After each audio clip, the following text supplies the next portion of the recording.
है। वेदांता में हुआ क्या? कुछ महीनों पहले वेदांता के प्रमोटर ने ये बात क्लैरिफाई की थी कि सेमीकंडक्टर का जो कारोबार है फॉक्सकॉन के साथ वो पेरेंट कंपनी में होगा, वॉल्कन में, जो अपने यूके की कंपनी है, अनलिस्टेड कंपनी है और वो पेरेंट की होल्डिंग कंपनी है। फिर लास्ट एक दो दिन में कुछ बयान आए जो ये दिखाने लगे कि शायद लिस्टेड कंपनी में सेमीकंडक्टर का कारोबार आएगा। स्टॉक 12-13% चला भी, और कल शाम को आफ्टर मार्केट आज ये क्लैरिफिकेशन फिर आया कि वेदांता होल्डिंग कंपनी में ही करेगी, लिस्टेड कंपनी में नहीं करेगी। तो अगर आप सेमीकंडक्टर की बेट ले रहे हैं उस खबर को सुन के, तो आप एक बार सचेत रहें। लेकिन मैं भसीन साहब से डिस्कस करना चाहूंगा, दोनों पार्ट्स बताए। एक तो वेदांता का कोर कारोबार, और दूसरा अगर किसी को सिर्फ सेमीकंडक्टर प्ले चाहिए था वेदांता से, तो क्या उसको अब निकल जाना चाहिए? तो दोनों इट्स अ स्प्लिट कॉइन। पहली बात तो we are not aware of the communication, बहुत confusion. But Vedanta on a valuation was extremely lucrative at that 250 level. Okay. If you remember, Ajay ji, sooner rather than later, he gets all the group companies merged. It started with Isisa Goa and all his other businesses. You cannot have a complete play on ferrous, non-ferrous other than Vedanta globally. Thirdly, are you aware that he's one of his largest plays in silver also, which most people don't know. Hindustan now, whether it's synergies of semiconductor, they all fall under one bracket. When we get more clarity, but I think all declines will be buying opportunity. Also, let me give you one fact that Hindalco, Vedanta have a lot of short positions as far as dollar trade and so on.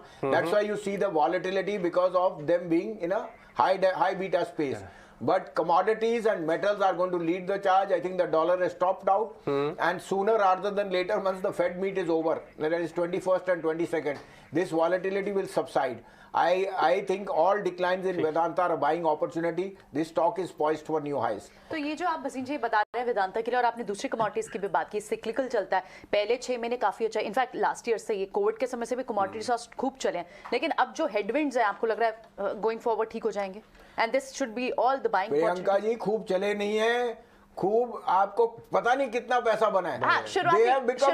They are now growth stocks, not value picks, because they have returned cash. Banks के पास पैसा वापस दिया है। Jindal steel, JSW, Tata steel. कभी आप सोच सकते थे टाटा स्टील कहां से कहां पहुंच गया है? और अभी भी डाउट्स है। सो EBITDA margins may be little bit squeezed, but profit after tax will still be resolute.